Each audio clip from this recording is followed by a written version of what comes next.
Hello, I'm Paul Zaychik. Today I would like to address a question asked about last week's video about the 4 exercises for the adductors.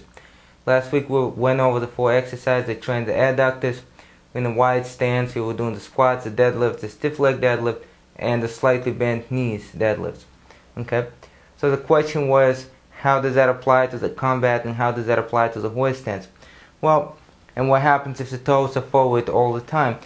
So the question pretty much is, if you have your toes forward, what happens if you try to squat down with the toes forward? You could squat down to some degree, but the movement becomes from the ankles. Okay, as you could see, the movement goes from the ankles, from the knees, and whatever happens from the hips pretty much does not work the adductors as movement. The adductors here stabilize, they definitely do stabilize, and if your legs are not too wide, the adductors will be doing the same work as the hamstrings, extending the hip, but they're not primarily going to be doing the adduction, okay? As opposed, if your toes are out, here you have the upper legs come out and then come in, so you can see the adduction, okay, here. Or holding your legs in adduction, holding your legs apart and moving, that's another issue, okay? As for knees bend going forward. But if you're squatting straight down, it's best to keep the toes out, not forward. Now, how does that apply to actual combat? Well, this is a training exercise. This is not an application to combat. In combat, of course, you would not try to spar somebody.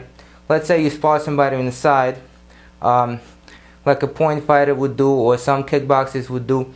So you sparring somebody on the side instead of sparring somebody forward, whichever stance you have. Instead of this, you are here, okay?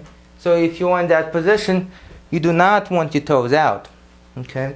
Because if your toes are out, number one, you're losing stability, and number two, you're losing mobility, so pretty much you're gaining nothing. Okay, maybe you can get a little bit lower here than you would here, and it's easier on your hips, but in terms of stability and mobility, especially if you intend to stay this high, and you have no intentions of going this low, you really do not need to move the toes out. The toes should be forward.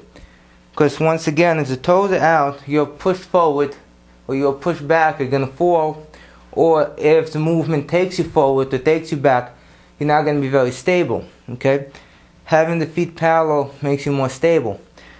That's for stability. And for mobility, of course, if you want to push forward, you have to have the full range of motion, okay, in that ankle to propel you forward, okay, or propel you back.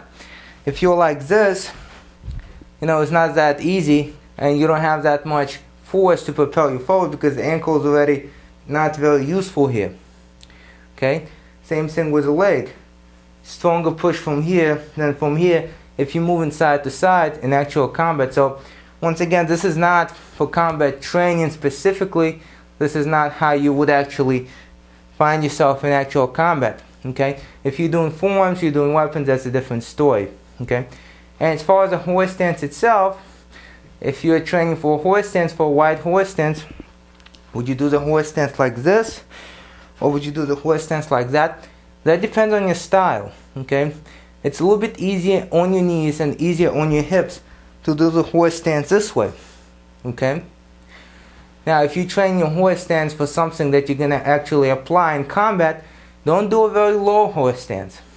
Stay higher, have your toes forward, and this is going to be something that you do in combat. Of course, if you know it's your style and your instructor tells you to do that for whatever reason, and he has a good reason, and you want to keep your toes forward and stay very low, you can do that. But remember, you have rotation in your knees on that, you have your hips not in the best possible position, so if you let go a little bit of your toes, let them come out a little bit to the side, you're in a safer position.